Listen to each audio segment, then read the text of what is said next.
अस्सलाम वालेकुम, मैं हूं तारिक ख़ान और आप देख रहे हैं मेरा YouTube channel sir Tariq Khan. उम्मीद है आप सब लोग खैरियत से होंगे।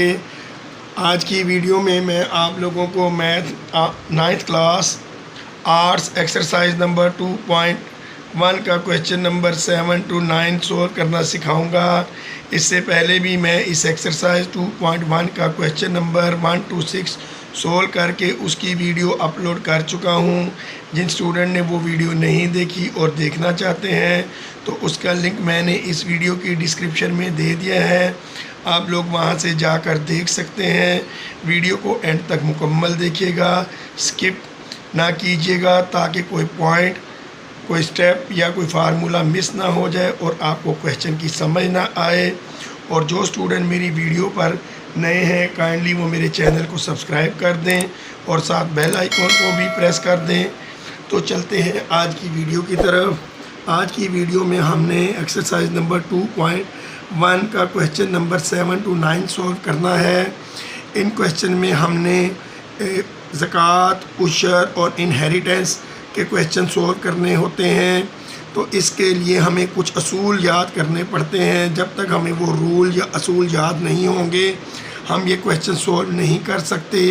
तो सबसे पहले हम चलते हैं उन रूल्स की तरफ कि वो रूल क्या हैं। तो वो रूल ये हैं।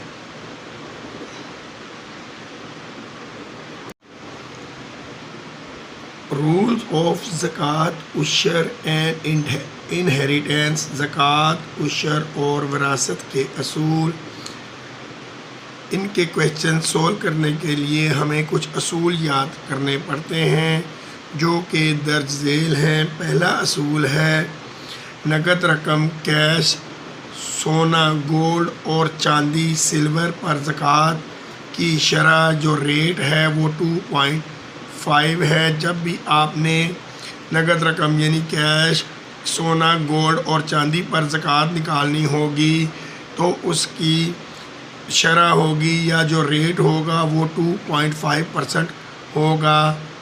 कुदरती ज़राए, नेचुरल रिसोर्सेज से पैदावार पर उशर 10% है।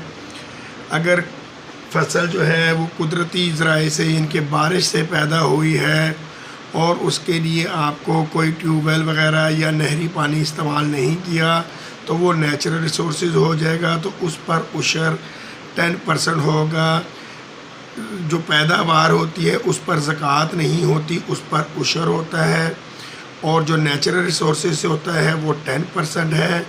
मसनूई ज़राए, आर्टिफिशियल रिसोर्सेज से पैदावार पर उशर 5% या 5% है। मसलन अगर आपकी ज़मीन को जो पानी दिया गया है वो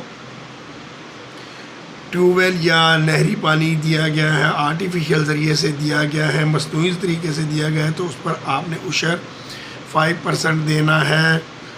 अगर औलाद हो तो बेवा विडो का हिस्सा 1/8 होता है, चाहे वो बेटी हो या बेटा हो। अगर औलाद है तो फिर विडो को या बेवा को जो शेयर देना है वो 1/8 होता है। अगर औलाद ना हो यानी ना बेटा हो ना बेटी हो, अकेली बेवा हो और उसका शोहर वफ़ात पा जाए तो बेवा विडो का हिस्सा 1/4 होता है। औलाद हो तो 1/8, 1/8। अगर औलाद ना हो तो 1/4, 1/4 होता है।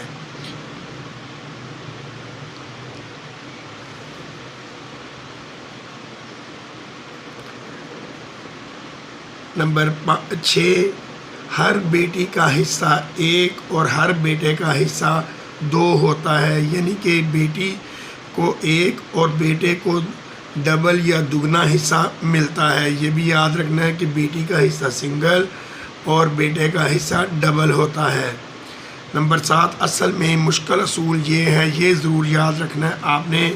अगर सिर्फ बेटियां हों और कोई बेटा ना हो तो पहले बेवा का हिस्सा 1/8, 1/8 मालूम करते हैं और उसे कुल रकम में से मनफी या माइनस कर देते हैं और जो रकम बचती है उसे 2/3, 2/3 से ज़रब मल्टीप्लाई करके रकम निकालेंगे। फिर इस रकम को तमाम बेटियों में बराबर बराबर यानी 1:1 से तकसीम कर देंगे। असल असूल ये है कि अगर कोई बेटा पैदा नहीं हुआ और सिर्फ बेटियां ही हैं तो फिर बेवा को 1/8 ही मिलेगा क्योंकि औलाद है। लेकिन वो बाकी जो बचेगा वो तमाम का तमाम बेटियों में डिवाइड नहीं होगा, तकसीम नहीं होगा। उसमें से पहले 2/3 फाइंड करना है। जब 2/3 निकल आएगा उस रकम को बेटियों में बराबर बराबर 1:1 से इक्वली डिस्ट्रीब्यूट या तकसीम करना है। उम्मीद है कि आपको ये असूल समझ आ गए होंगे। अब हम इन रूल्स की मदद से इन क्वेश्चन को सोल्व करते हैं। क्वेश्चन नंबर 7 हमें गिवन है, find the share of each if the inherited property ₹7,50,000 is left by a disease who also left a widow 2 sons and 1 daughter. कहता है हर एक का हिस्सा मालूम कीजिए। विरासत की प्रॉपर्टी में एक बंदा मर गया जो अपने पीछे 7,50,000 रुपये छोड़ गया और उसने अपने पीछे एक बेवा, 2 बेटे और 1 बेटी छोड़ी है। यानी कि एक बंदा फोत हो गया है, वफात पा गया है, उसने 7,50,000 की जायदाद छोड़ी है और उसके पीछे जो वारसान हैं उनमें एक बेवा है, 2 बेटे हैं और 1 बेटी है। हर एक का हिस्सा फाइंड करना है। तो हम इसे सोल्व करते हैं। टोटल इनहेरिटेड प्रॉपर्टी, टोटल जो कुल तुर्का था या कुल विरसा था, आप इसे कुल तुर्का भी लिख सकते हैं उर्दू मीडियम वाले, तो वो है 7,50,000 रुपया। शेयर ऑफ विडो हमने पढ़ा अभी असूल्स में, जो रूल थे उसमें हमने पढ़ा कि अगर औलाद होगी तो जो विडो या बेवा होगी उसका जो हिस्सा होगा, शेयर होगा, वो 1/8 होगा। चूँकि इसके 2 बेटे और 1 बेटी है यानी औलाद है, तो इसको विडो को जो शेयर मिलेगा वो 1/8 मिलेगा। तो अब हम शेयर ऑफ विडो फाइंड करेंगे। जितनी प्रॉपर्टी थी वो थी 7,50,000 की, तो उसे मल्टीप्लाई कर देंगे उसके शेयर से 1/8 से। तो इसे 1 से मल्टीप्लाई करेंगे और 8 से डिवाइड कर देंगे तो हमारा आंसर निकल आएगा 93,750। ये उस विडो का शेयर निकल आया। इसके बाद हमने अब 2 सन और 1 डॉटर का शेयर, 2 बेटों और 1 बेटी का शेयर फाइंड करना है। तो पहले हमने देखना है कि टोटल में से विडो को इतना दे दिया तो हमारे पास बाकी क्या बचा। तो हम लिखेंगे रिमेनिंग अमाउंट, बाकी रकम 7,50,000 जो कुल रकम थी उसमें से जो विडो का हिस्सा था वो माइनस कर दिया। अब हमारे पास बचेगा 6,56,250। अब ये 2 सन्स और 1 डॉटर, 2 बेटों और 1 बेटी में डिवाइड होगा। तो हमने ये भी पढ़ा था रूल्स में कि जो सन होता है उसे डबल मिलता है, 2 मिलता है, और जो डॉटर होती है उसे 1 मिलता है। चूँकि इस क्वेश्चन में हमें बताया गया है कि सन 2 थे तो हम लिखेंगे सन रेशो डॉटर। चूँकि डॉटर 1 थी इसलिए डॉटर को 1 लिखा। अब हम सम ऑफ रेशो निकाल लेंगे। सन का 2 है, सन का 2 और डॉटर का 1, तो सम ऑफ रेशो हो जाएगा 2 + 2 + 1, 2 + 2 4 + 1 5, तो सम ऑफ रेशो हो जाएगा 5। अब हमने फाइंड करना है शेयर ऑफ ईच सन, हर बेटे का हिस्सा। तो जो वैल्यू हमारे पास बाकी बच गई थी, रिमेनिंग अमाउंट थी, वो इनटू सन का जो शेयर था वो 2 और जो सम ऑफ शेयर था वो था 5, तो 2/5। जो सम ऑफ शेयर होता है ये हमेशा बटे में आता है, इसी से डिवाइड करते हैं, और जो सन या डॉटर का हिस्सा होता है उससे मल्टीप्लाई करते हैं।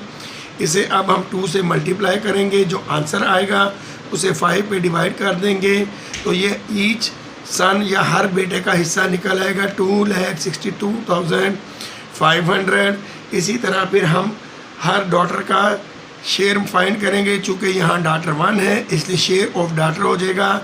रिमेनिंग जो अमाउंट थी वो इनटू उसका जो शेयर था 1/सम ऑफ रेशो जो सम होगा उससे डिवाइड कर देंगे, इसे 1 से मल्टीप्लाई करेंगे और जो आंसर आएगा उसे 5 पे डिवाइड कर देंगे। तो हमारा आंसर आएगा 1,31,250। तो इस तरह हमें हर पहले विडो का शेयर फाइंड हो गया, फिर हमारे पास ईच सन का शेयर फाइंड हो गया और फिर डॉटर का शेयर फाइंड हो गया। तो उम्मीद है कि आपको ये क्वेश्चन समझ आ गया होगा। तो चलते हैं क्वेश्चन नंबर 8 की तरफ। क्वेश्चन नंबर 8 हमें गिवन है ₹4 lakh distributed among a widow and 4 daughters. Question मैंने ज़रा मुख्तसर सा लिख दिया है, ब्रीफ में लिखा है, तो आप लोग इसे बुक से देख लीजिएगा। कहता है कि 4 लाख रुपया जो है वो छोड़ा गया है तुर्की में, या प्रॉपर्टी 4 लाख की छोड़ी गई है। इसे आपने डिवाइड करना है एक विडो में और 4 बेटियों में, 4 डॉटर्स में। अब अगर आप इस क्वेश्चन को गौर से पढ़ें तो आपको पता चलेगा कि इसमें सन नहीं है, सन नहीं है। तो इसलिए ये उस असूल से होगा कि जिसमें सन नहीं होता, लेकिन चूँकि औलाद है, बेटियां हैं, तो शेयर जो लेफ़्ट इनहेरिटेंस वो 4 लाख थी और जो शेयर ऑफ विडो था वो 1/8 बनेगा। बेटे हों या ना हों, चाहे बेटियां हों, औलाद होगी, तो विडो का शेयर 1/8 आएगा।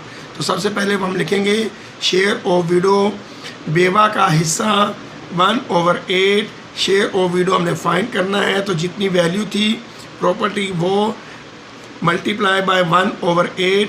इसे हम 1 से मल्टीप्लाई कर देंगे और 8 से डिवाइड कर देंगे, तो 50,000 आ जाएगा। ये विडो का शेयर निकल आया।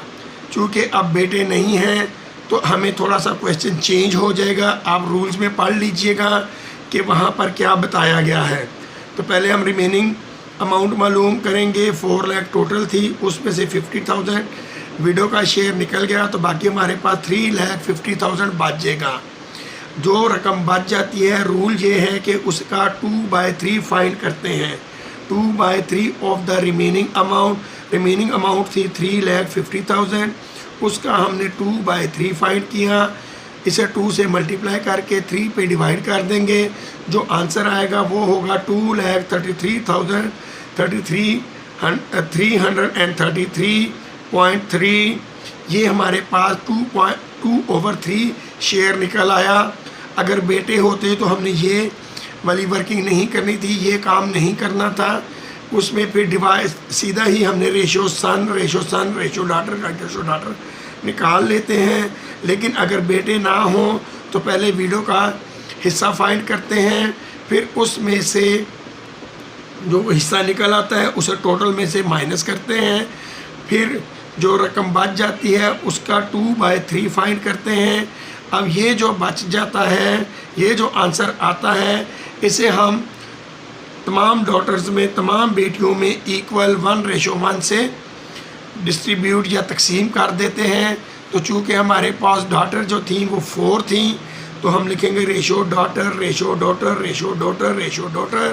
1:1:1:1:1। तो सम ऑफ रेशो हो जाएगा 1+1+1+1। तो इनको ऐड करेंगे तो ये 4 बन जाएगा। इसके बाद हम निकालेंगे शेयर ऑफ ईच डॉटर। तो जो हमारे पास वैल्यू 2/3 से मल्टीप्लाई और डिवाइड करने के बाद आई थी वो वैल्यू इनटू हर डॉटर का जो हिस्सा है, हर बेटी का जो हिस्सा है वो 1 है और सम और रेशो 4 है, तो 1/4 कर देंगे। इसे 1 से मल्टीप्लाई करेंगे और 4 से डिवाइड कर देंगे, तो ये ईच डॉटर, हर बेटी का हिस्सा निकल आएगा 58,333.30। तो हर बेटी को ये हिस्सा मिलेगा। हमें बार बार हर बेटी का हिस्सा निकालने की ज़रूरत नहीं है, हर बेटी को इतना ही मिलना है। उम्मीद है कि आपको ये क्वेश्चन समझ आ गया होगा। ये क्वेश्चन समझने से पहले रूल्स को दोबारा ज़रूर पढ़ लीजिएगा, क्योंकि उसमें इसका मुकम्मल तरीका बताया गया है। तो चलते हैं क्वेश्चन नंबर 9 की तरफ। क्वेश्चन नंबर 9 हमें गिवन है, if a disease left property of ₹15 lakh, find the property if he left behind a window, find the property नहीं आएगा, find the share of window if he left behind a window. एक आदमी है वो फोत हो गया है, वफात पा गया, उसने अपने पीछे सिर्फ बेवा छोड़ी है, तो बेवा का हिस्सा मालूम करें। हमने रूल्स में पढ़ा है कि अगर औलाद हो तो बेवा या विडो का जो शेयर या हिस्सा होता है वो 1/8 होता है, लेकिन अगर औलाद ना हो तो विडो या बेवा का जो शेयर या हिस्सा होता है वो 1/4 होता है। अब इस क्वेश्चन में हमें जो बताया गया है, प्रॉपर्टी की वैल्यू बताई गई है और सिर्फ एक विडो है, कोई औलाद नहीं है। तो अगर औलाद नहीं होगी तो फिर उसको 1/4 शेयर मिलेगा। Solution, total value of property 15 lakh, share of window, चूँकि औलाद नहीं है तो 1/4 शेयर ऑफ विडो, जितनी वैल्यू थी प्रॉपर्टी की इंटू 1/4, इसे हम 1 से मल्टीप्लाई कर देंगे तो वो 15 लाख ही रहेगा और 4 पे डिवाइड कर देंगे तो ये आ जाएगा 3,75,000 शेयर ऑफ विडो। तो विडो का हिस्सा या बेवा का जो हिस्सा है वो 3,75,000 पे आ जाएगा। उम्मीद है कि आपको ये क्वेश्चन समझ आ गए होंगे। अगर आपको मेरी वीडियो अच्छी लगी है तो कमेंट्स में बताइएगा और अपने फ्रेंड्स के साथ शेयर भी कर दीजिएगा। और जो स्टूडेंट मेरी वीडियो पर नए हैं काइंडली वो मेरे चैनल को सब्सक्राइब कर दें और साथ बेल आइकॉन को भी प्रेस कर दें ताकि मेरी आने वाली वीडियोस उनको मिलती रहें। तो मिलते हैं मेरी अगली वीडियो में, तब तक अपना बहुत सारा ख्याल रखिएगा। अल्लाह हाफिज़।